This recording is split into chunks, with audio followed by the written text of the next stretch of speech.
아직 식물에 대해 잘 모르는 초보 때는 뭐가 씨앗인지 잘 모릅니다. 보통은 이렇게 생긴 씨앗 주머니에 씨앗이 담겨 있죠. 이 씨앗 주머니를 정확한 용어로는 삭과라고 하는데요. 이걸 터뜨리면 이렇게 씨앗들이 쏟아져 나옵니다. 그래서 에키네시아도 꽃이 지고 나면 이런 게 생길 줄 알고 계속 지켜봤는데요. 그런 게 안 생깁니다. 에키네시아는 씨앗이 어디에 있는 걸까요? 안녕하세요. 소라이 정원입니다. 저는 초보 때 뭐가 씨앗인지 또 어디에 씨앗이 맺히는지 몰라서 채종을 못했었는데요. 그래서 매년 같은 꽃을 샀던 적이 있습니다. 또 씨앗이라고 알고 심었는데 쭉정이를 심어서 싹이 나지 않았던 적도 있었습니다. 씨앗 채종은 생각보다 단순한데요. 몇 가지를 모르고 채종을 하게 되면 반드시 실패할 수밖에 없습니다. 그래서 오늘 씨앗을 채종할 때 꼭 알고 있어야 하는 부분을 짚어드리려고 합니다. 아직 초보여서 씨앗 채종에 어려움을 겪고 계신 분들이라면 오늘 영상을 잘 보시기 바랍니다. 채종을 잘하게 만드는 노하우, 또 채종 시 주의사항, 그리고 채종 후 보관하는 방법까지 단계별로 자세하게 그리고 쉽게 설명해 드릴 테니까요. 영상 끝까지 시청해 주세요. 식물에서 씨앗은 어디에 있을까요? 당연히 꽃이 폈던 곳에 있겠죠. 그런데 식물마다 씨앗의 모양과 크기도 다 다르고 또 씨앗을 담고 있는 씨앗 주머니의 모습도 이렇게 다양해서 참 헷갈립니다. 그런데 모든 씨앗들이 또 씨앗 주머니 속에 들어있는 것만은 아니어서 이것도 헷갈립니다. 그래서 여러분들에게 도움이 될 씨앗을 잘 찾게 해주는 4가지 원리를 알려드리려고 합니다.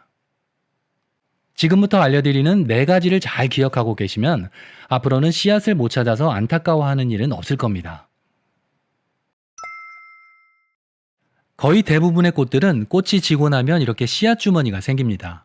그래서 이런 식물들은 몇 번 보다 보면 여기에 씨앗이 있구나 하고 한눈에 알아볼 수 있습니다. 이렇게 씨앗 주머니가 생기는 식물은 화형이 보시는 것처럼 다양합니다. 그리고 씨앗 주머니의 모양도 다양한데요. 이렇게 동그랗기도 하고 또 이렇게 길쭉하기도 합니다. 이건 딤스로켓인데요. 열어보면 이렇게 씨앗이 있고 이건 선홍초라고 하는데요. 씨앗이 가득 담긴 주머니를 톡톡 털면 씨앗이 나옵니다. 이건 옥시페탈륨인데요. 깃털이 있어서 바람에 다 날리기 전에 씨앗 주머니가 갈색이 되면 얼른 채종해야 합니다. 동그란 모양을 중심으로 많은 꽃잎이 달린 이런 꽃은 대부분 국화과에 속합니다. 예를 들어 루드베키아, 에키네시아, 멕시칸 모자, 백일홍, 원평소국 이런 식물들입니다. 공통점이 보이죠? 저는 초보 때 에키네시아를 보면서 왜 씨앗 주머니가 안 생기지 하면서 애가 탔는데요. 그런데 이 꽃들은 씨앗 주머니가 안 생깁니다. 그렇다면 씨앗은 어디에 있을까요? 바로 여기 가운데 부분에 있습니다. 여기 솜털 같았던 부분이 딱딱해지면서 씨앗이 맺히게 됩니다. 루드베키아입니다. 안쪽에 이게 씨앗입니다. 멕시칸 모자입니다. 이게 씨앗입니다.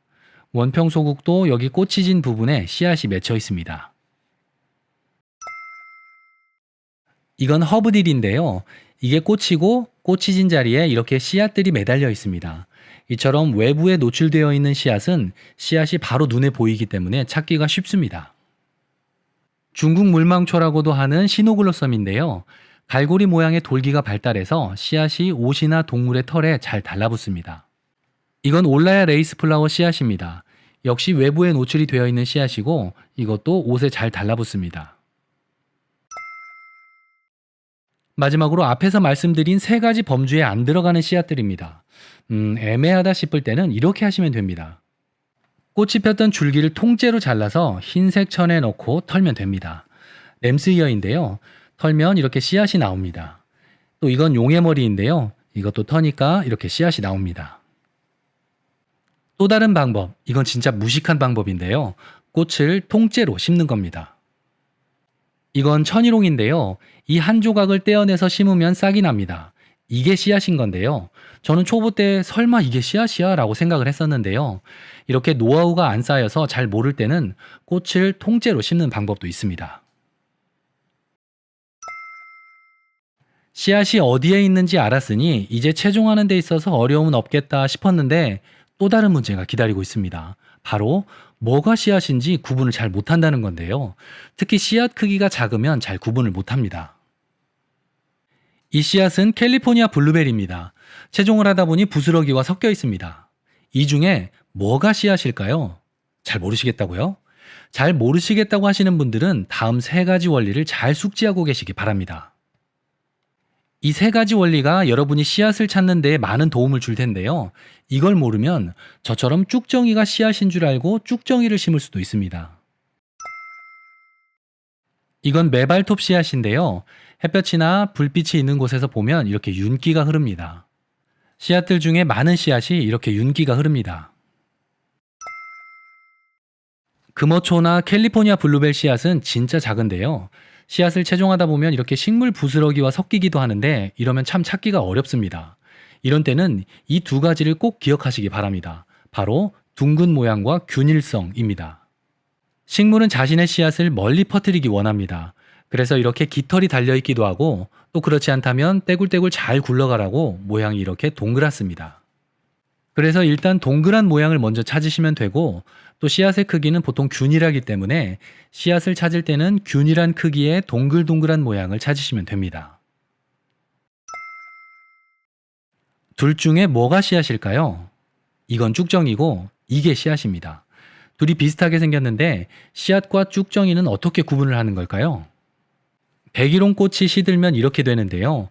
가운데 부분을 헤쳐보면 씨앗 같은 것들이 나옵니다. 그런데 그 중에 손으로 만져봤을 때 좀 도톰하고 딱딱한 것은 씨앗이고 얇고 힘없이 휘어지는 건 쭉정이입니다.